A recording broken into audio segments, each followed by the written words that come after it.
Yes, today it's been a great pleasure to introduce a different kind of guest and on this platform today. Most especially, we've always been talking about why is it men are the people that come to the program, blah blah blah. But today, yes, a woman, a physiotherapist, an NHS worker, and this person has been a very good friend and client of mine. And yes, we discussed about having her on the platform. And today, yes, Sannu, can you introduce yourself? Okay. So, hi, my name is Sannu. I've been working as a physiotherapist for the last 7 years. And when Ola said he wanted to bring me on the show and have a quick chat about what it's like being a physio, I thought, why not? I'm here.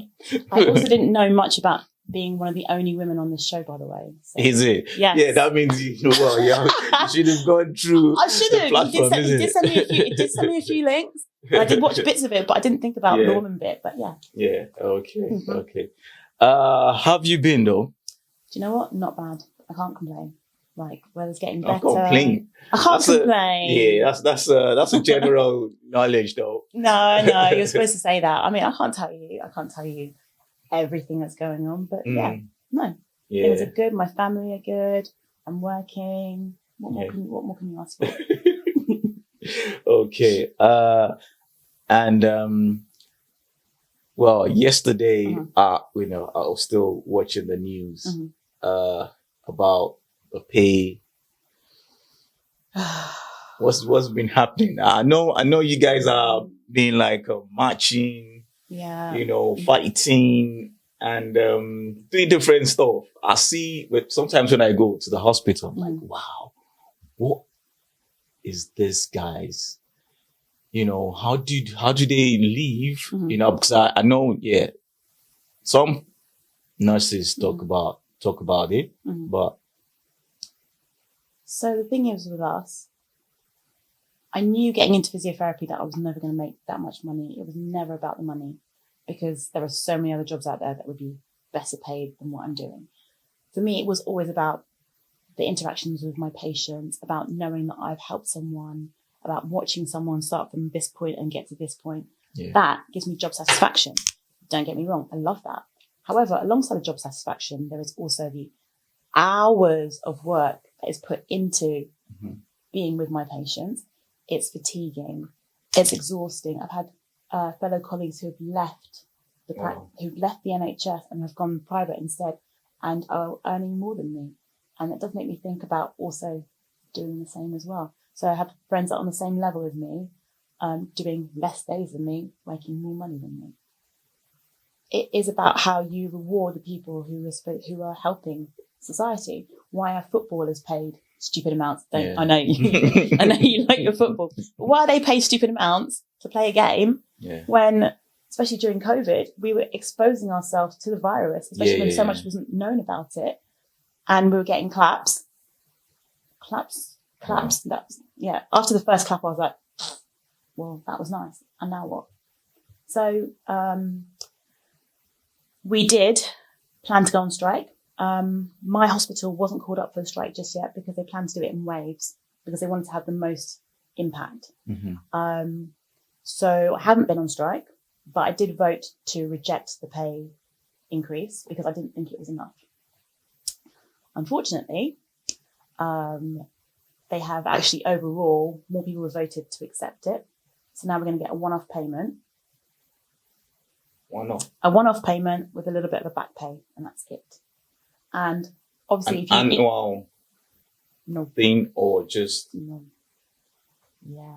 So you come back to the normal rate. So the only thing of that is with the actual pay bump, that's extra money coming in, but that means also my taxes go up. So you might as well have not bothered. It's like I've given you some money, but actually I'm kind of taking some of it back. So what was the point? There is, I think going forward, there is some percentage, but it's minor compared to what we're going through at the moment financially. It makes no difference. Think about going into the shops. I went and bought toothpaste the other day. It was £5. I'm not buying anything special. I'm buying just like basic, normal toothpaste. £5 toothpaste. Wow. Which is just insane to me. Wow. It's ridiculous, Yep. man. Ridiculous. Yeah. Yeah, don't. That's don't get me started. I was telling unspoken everyone. answers. Man. I was telling everyone. Yeah. Vote no. Didn't make a difference. Wow. Continue to share our platform and click the link again. Sannu, so how is a day of a physiotherapist like? Okay. So I have gone into musculoskeletal physiotherapy. So I'd be the person that you would come to see when you maybe broken something, you twisted something. I previously used to work on the wards where I'd see people with respiratory problems, see people with neurological problems, but I've been more interested in coming into more outpatients instead. So we start at 8:30 in the morning, we finish at 4:30. In between that, I can see anywhere between 10 to 12 patients a day. It is one after the other. It's a little bit of a conveyor belt. You just need to be on it. So the second you've sat down and started talking to me, I'm already thinking, okay, how can I help this person? What do I think is wrong with them at the moment? What do I think I can add to this? Can I also educate them a little bit? Yeah. Can I package it all up? Can I reassure them and get them out and get my notes done within the half an hour slot? Your notes done? Yes. So we've got every patient that comes in, we have to have we have to document everything that we've done with them. If you haven't documented it, you might as well have not done it. It's for legal purposes as well. So if anything goes wrong or if I've given someone the wrong advice, I can look back at my notes and say, well, this is what I told them. But if I don't have that notes there, that's just my word against everybody else. So we write down everything. If you told me something, I've written it down. If I've said something to you, if I've done something to you, if I've advised something, this is written down. So all of that has to be done within the half an hour. Plus, obviously, I need to talk to you. You need reassurance. You need to understand what's going on with you. And I need to teach you as well. So there was a lot going on in that half an hour slot. So the second you sat down, I'm already right. let's get going. I've got the next patient behind you. Wow. Okay, so you focus more on muscles? Musculoskeletal stuff, yeah. Okay, so is that because I want to get this osteo. Oh, I knew you were going to go there. I knew you were going to go there. Okay. And I actually thought about looking it up before we came to see you. Go. Oh, okay. Yeah. And chiropractor, is it the same? Nah, this is an average dude. I don't want a whole load of people coming in and attacking me online. Like, what did you say? Okay. Yeah. This is because our audience are between that age range, 50, 30, 20, so they will be looking like, okay. So. All right. So this is how I understand it. Yeah. Osteopaths and physiotherapists are on the NHS because they are recognised as a medical practice. Chiropractors aren't. I'm sorry, chiropractors. I'm sorry. I should do a bit more research into what you do. So as far as I understand it, chiropractors are about aligning joints that have been malaligned. So that would be where you see people going in like a bit wonky and they see. I have problems with this. How do you know how much force to apply? How do you know you're not doing any other damage? I just don't like the idea of, I don't like the idea. So physiotherapists and osteopaths do manual techniques as well. However, they're not going to be as drastic as an osteopath. So if you came in and you'd had a knee operation and your knee was stiff, yes, I'm going to be mobilizing it. So I might use a seat belt and get some traction happening on the joint itself. I might be putting some actual manual force into it. Even with necks as well, we can do a little bit of manipulation around the neck, but they're just within the joint. So look at my hands. I'm looking at thumb movements as opposed to take my whole hand and. So please don't hate me.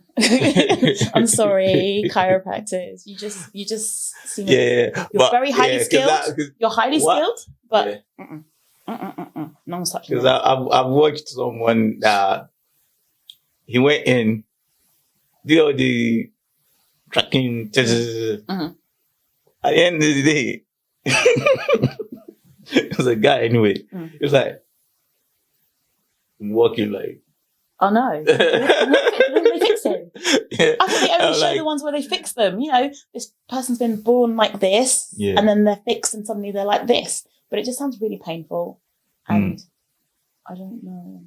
it's painful. It would. Well, haven't you know? Because all right, that's another question. Okay, for me, sometimes, at my age, when I get back pain, Yes. I go on the floor, Yeah. and I sleep Yeah. on the floor, Yeah. you know, for the next day or whatever. But I noticed that, you know, at the end of the day, it heals me. It kind of like aligns my back, you know, because, you know, sometimes most especially, well, that's another thing anyway. I heard, you know, once usually men, you know, when you get to that level, you kind of, your bones, your spine has to be, there must be friction so that, you know. Okay. I was listening to you and trying to keep a really neutral expression. Okay. So what I understand from what you're trying to say is about as we get a little bit older, joints get a little bit stiffer. It's a little bit harder to move, a little more painful. So what you're probably describing is what we call osteoarthritis. So arthritis is a condition, it's an age-related condition where changes are happening within the joints. Just like if you bought a brand new car today and you drove it around for miles and miles and miles and miles, when you look at the tyres, do you expect them to be immaculate? No. Okay. So in between every joint, we have a nice smooth, we normally start off with a nice smooth surface called cartilage in between every single joint. Every single joint, between my fingers, between the joints within my back, everywhere, we have nice smooth surfaces. In one session? No. Yeah. As you're born, we all have nice smooth surfaces in between the joints. Allow frictionless movement. Yeah, friction, yeah. As we get a little bit older, that nice smooth surface starts to wear down a little bit, just because it just does, because age-related change, just like how I'm getting grey hair, which I'm trying to hide. We're getting wrinkles. Changes are happening within your body. Yeah. It doesn't have to be like it doesn't mean the end. We are all changing. So above the age of 25, we're all getting age-related changes within our joints. But it is just about how it affects different people. And for you, what I would say with you is I would be getting you moving on a regular basis, because that's what provides more of the lubricant within the joints themselves. So I don't want you getting stiffer and everything getting tighter and not being able to move. We want as much movement there as possible. That actually helps. So I know that when we're in pain, we decide not to move because we think the pain's telling us something bad has happened. And sometimes bad things have happened, but sometimes it could just be as much as that you've woken up and you slept in a funny position and your joints are not happy. It means you still need to keep moving. So when we go to bed for days on end after a back spasm or a back pain, it's not really good for you. We weaken really quickly. So I had a neck spasm for the last, when was it? Like a couple of weeks ago. Turning my head to you would involve me turning my whole body to you. So I just didn't want to turn. That one happens when I didn't want to turn. Yeah, I slept funny. I didn't want to turn, and it took a couple of days for it to go away. But I know that me sitting there and just trying to move it is much better than me not moving it. So I would spend my time trying to turn my head that way, even though I knew it was painful, but I'm not doing any more damage because I'm doing exactly what my body's designed to do. Okay. I don't know if that answers the question. Yeah. But you know the lubricant? Yes. Now, what exactly will you be eating?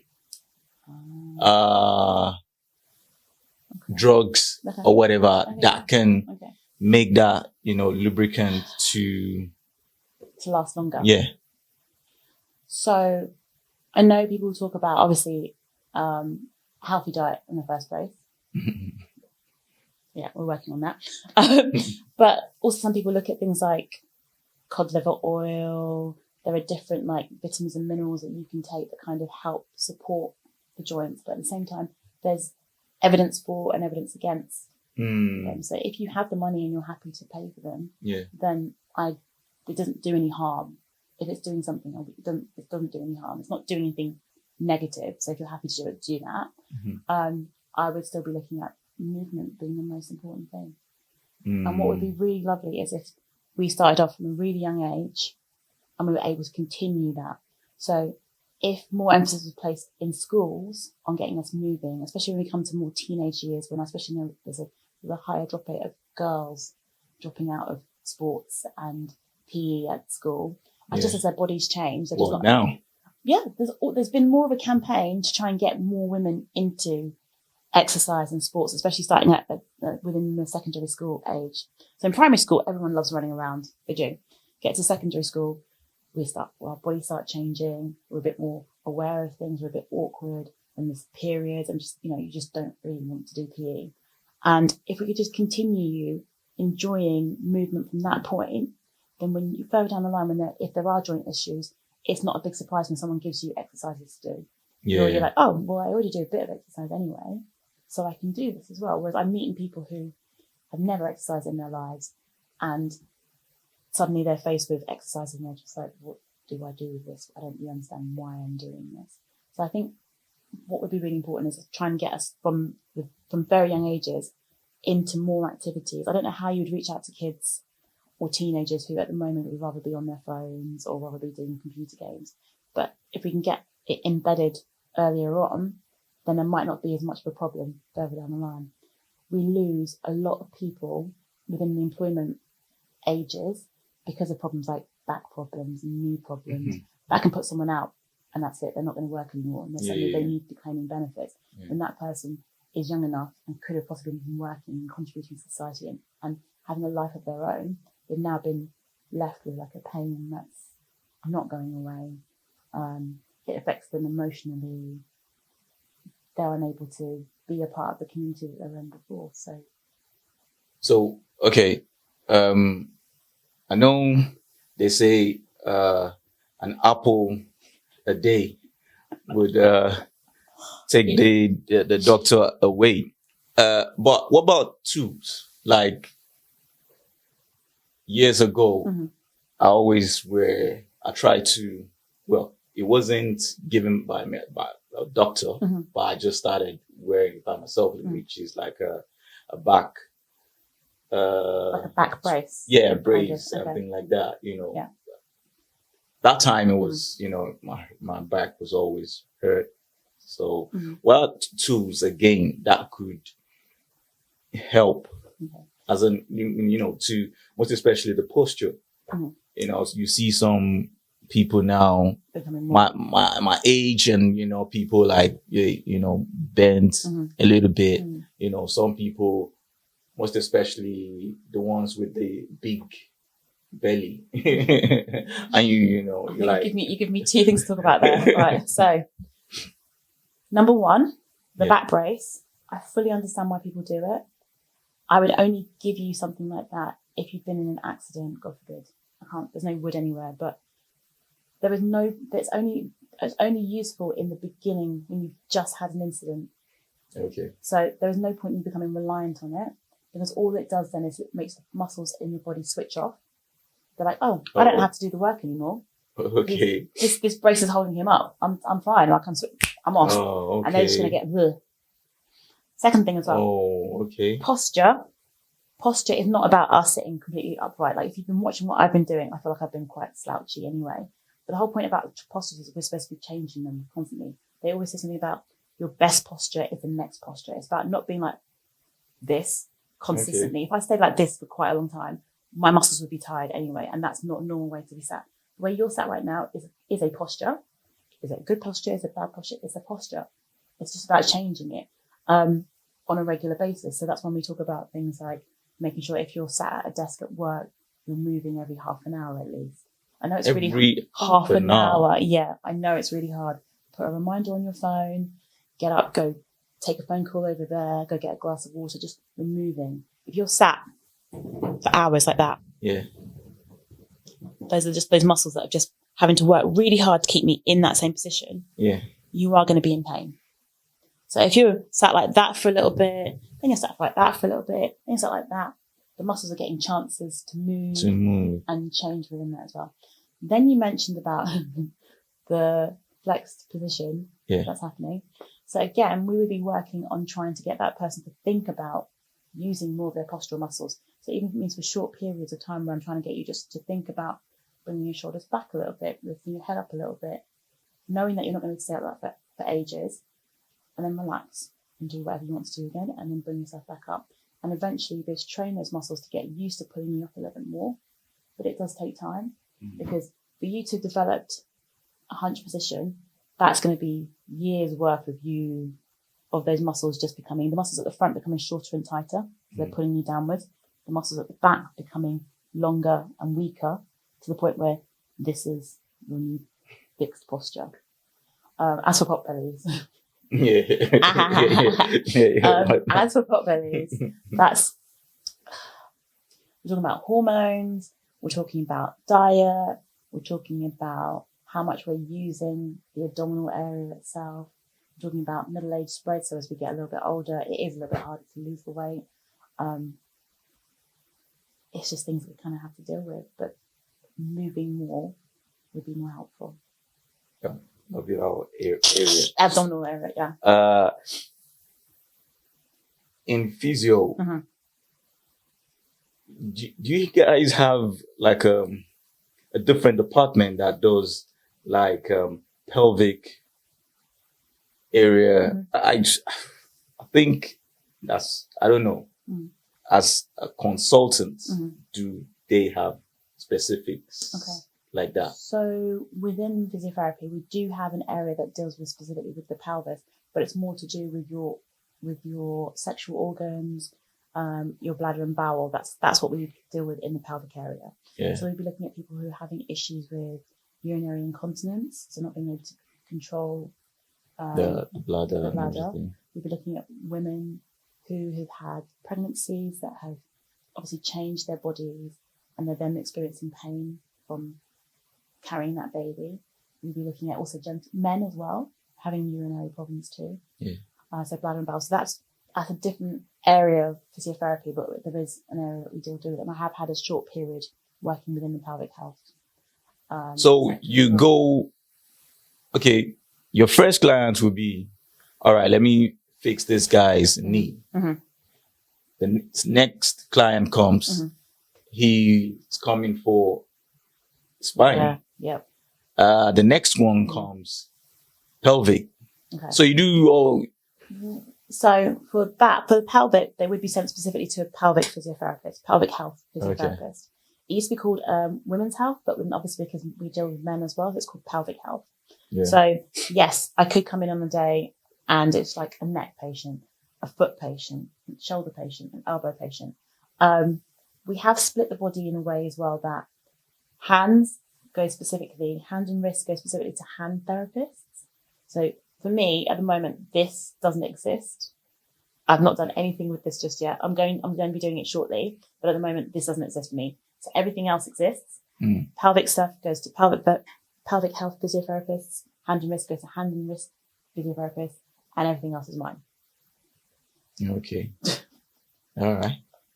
Well, when you, I'm not sure if I'm answering your question. So sometimes I think I open my mouth and just words. So when you start, doing that, because I click my hand and everything, like I don't know whether it's good or bad or whatever. I just like that. No difference. We talk about gas escaping from within the joints themselves. I have a habit of doing this. Okay. So it's gas. Some people say it could be gas. Sometimes it could be the sound of the joints coming in contact with each other, but it's not doing any damage. I mean, I wouldn't go around doing it all day long. Your fingers aren't meant to go like that, but still. All right. Yes. Unspoken answers to unspoken questions. NHS, private. My views. Yeah.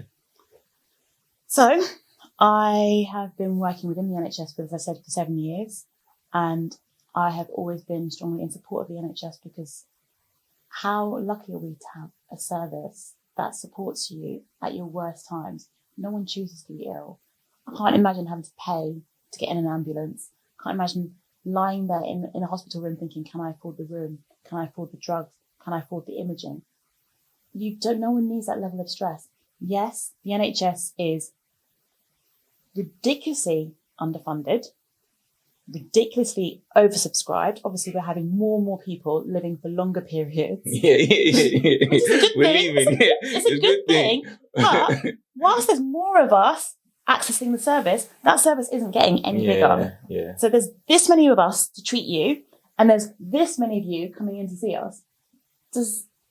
There's going to be waiting times. There are going to be waiting times. And I understand how frustrating it must be. Mm-hmm. I think I spoke to a patient who had told me that they were supposed to be seeing a specialist this year, in May or June of this year. And then they've been told that actually their appointment's cancelled and they're going to be seen in 2024. And I was like, oh, so when in 2024? They're like, oh, we don't know. 2024. And I'm just like, okay. Private healthcare. If you can afford it, I fully get why you would do it. If if you're worried about something, if you have the money, you don't go for it. I understand. I feel bad for everyone else, because just because you've got money doesn't mean that you're any more important than this person who doesn't have the money. But you know what? We all dealt different cards in life. If you have the money, then I understand why you go private. But remember, the NHS is still there for you.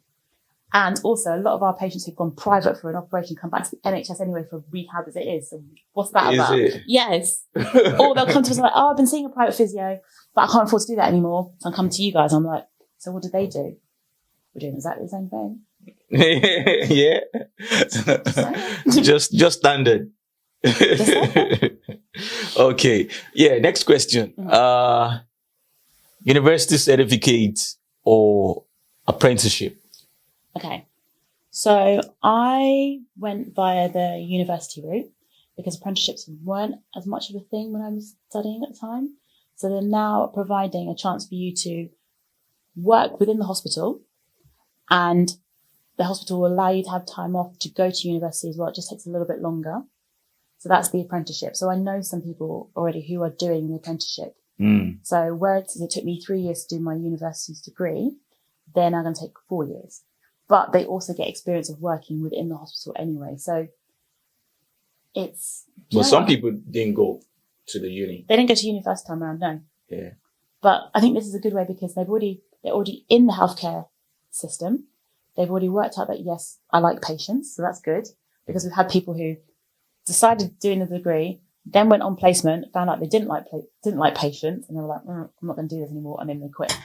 Whereas anyone on an apprenticeship has already got some experience. And so American Studies was, don't ask me why, my parents let me do it at the time, but I was interested in America. Did you enjoy it? Yeah, I loved it. I got to spend 6 months in America as well. I studied in Baltimore. So we were doing politics, history, literature, film. It was one of those courses where like lots of different things are thrown in. So I kind of like that because I didn't really know what I wanted to do. All right. So I did that. All right. Physio and occupational therapy. Yeah. I'm team physio. Huh? I'm team physio. But do you know what? Occupational therapists are amazing. And having had a chance to work with some of them, we really need more of them as well. So there's a bit of an overlap between what we do, but the way that I got it was, the way that someone explained to me was, physiotherapists get you to do stuff. Occupational therapists help you be able to do the stuff. Does that make sense? So we'd have patients, maybe when I was working on the stroke wards, we had occupational therapists who were helping people relearn how to do something as simple as making a cup of tea. Yeah. We don't even think about it. Yeah. You just go to the kitchen, you'll make yourself a cup of tea. But for someone who's had something happen within their brain, the sequencing might be completely wrong. They might be thinking, maybe they might forget to turn the kettle on. They might not even fill the kettle. They might not put milk in. So they've had to relearn how to do things instead. So occupational therapists are amazing. Love them. They think slightly different to what we're thinking about. So I might go along with an occupational therapist to go see a patient. And I'm thinking, all right, can we get them out of bed? Can I get them walking? Can I get them up and down the stairs? Where occupational therapists are thinking, okay, when we get them home, will they be able to do those things as well? Can they? How are they getting in and out of bed? Do they need any equipment next to them to help them get there? Mm-hmm. Do they need any special setup at their toilet to help them get on and off? Yeah. So we're both looking at trying to help you, but we're coming at it from slightly different angles. All right. So you will be more of certification than the apprenticeship way. No, I think in the end, we both end up with the same. We end up with the same qualification. Okay. Yeah. So don't discard anyone. No.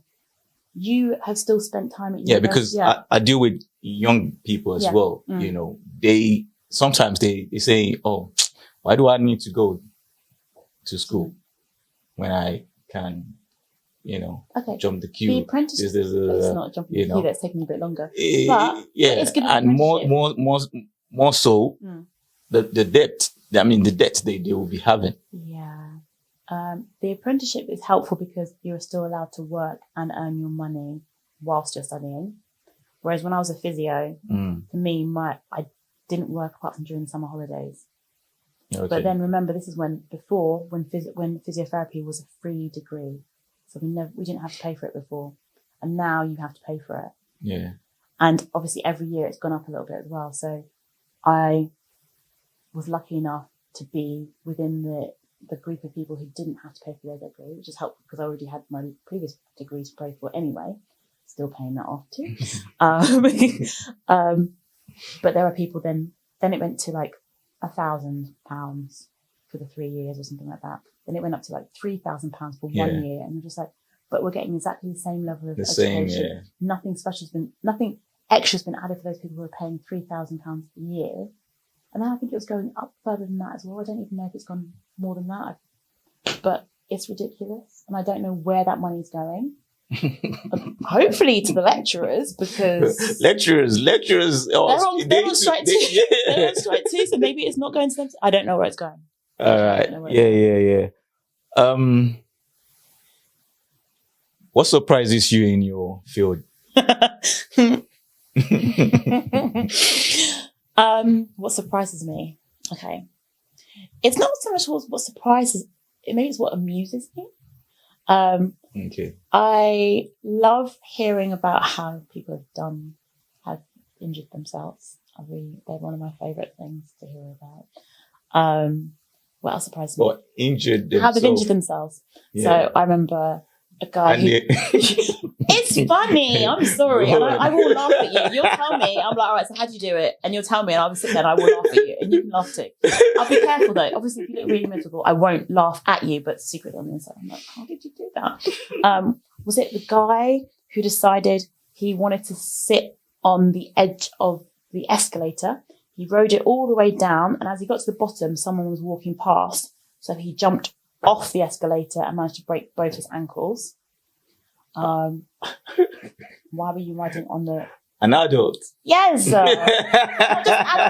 older than me, like a grown adult. I was like, what were you? Why? Or the 70+ guy who fell off his roof. Why? Like, why? Why were you up? Yeah, you wanted to fix something, but why wouldn't you just pay someone to do it? Or just, why are you 70 hanging off the roof? Like, what is that about? What is that about?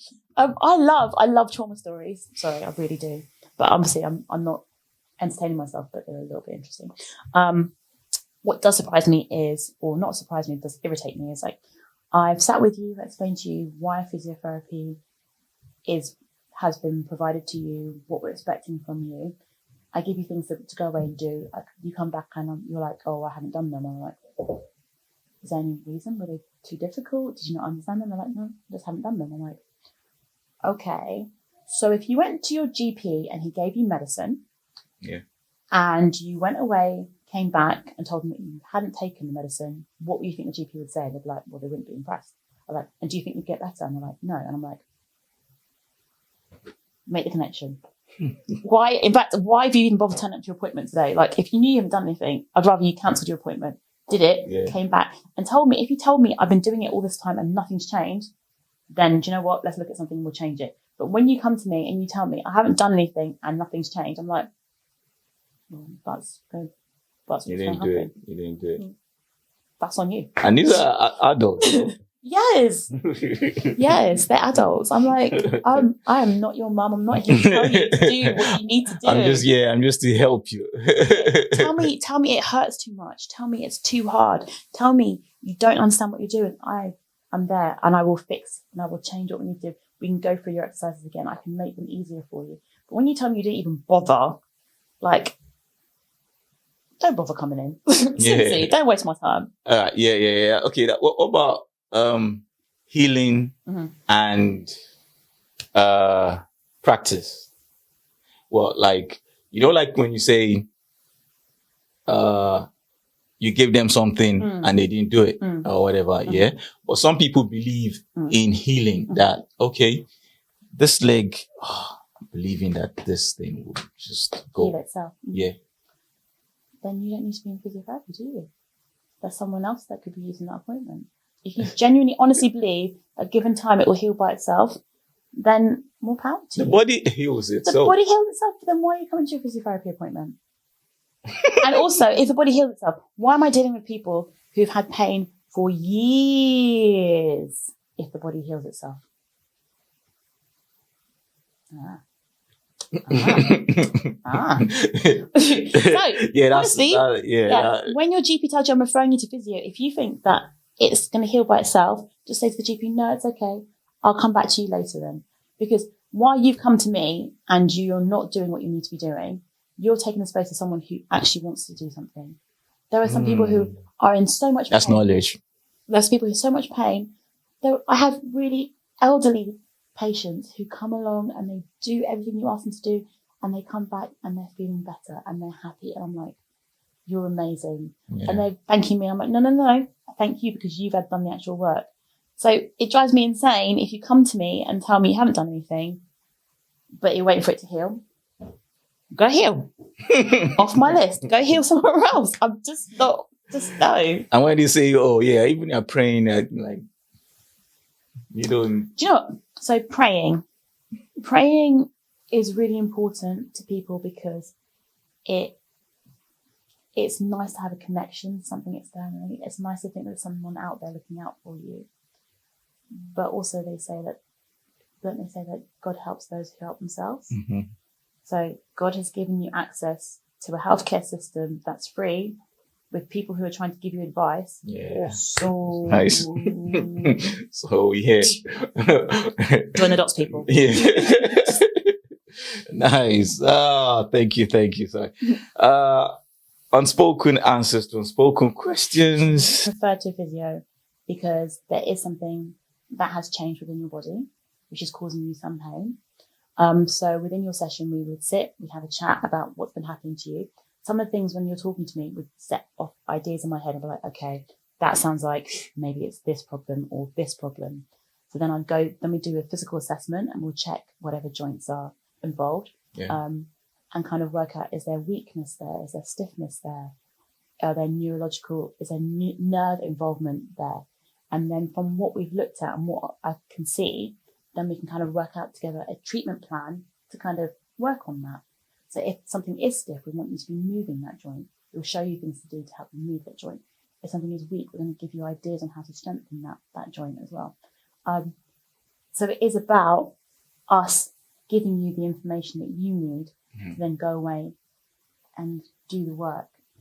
It does work. I wouldn't have a job if it didn't work. It's been around for years. Yeah. There's still always research being done. Even if you Google now, like physiotherapy studies, there'll be studies that are being done right this minute.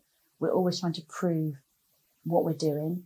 We're always trying to do evidence-based practice. So everything that we're doing for you, someone has already sat down, looked at groups of people, studied them and said, okay, this is the best way to treat that person. And that's what we're following. And when that updates, we change how we treat things as well. Wow. So that's what you should be getting. You should be getting advice, some support, some sympathy, education, because I think it's really, as long as people come away from you and as long as they understand what's going on, that makes them feel a lot better. Just knowing that they haven't broken anything completely, they haven't damaged something forever. They're like, okay, I can deal with this now. I understand what's happened and I understand what we're expecting to happen, and that makes me feel a bit better. So education and a plan, because sometimes it's good to have a plan on what we're going to do to to move this forward. That's what you should expect. And I'm going to laugh at some point as well. Thank you, Sannu. It's been an eye-opening, oh God,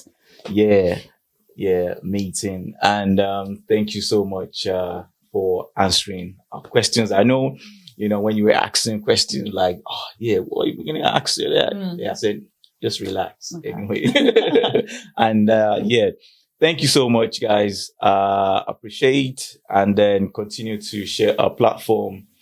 Unspoken guest, Sannu, physiotherapist and NHS worker. Yes, click the link. And if you have so much, another question that you want to add, send it to us and we'll pass it on. Okay. Thank you again. Bye.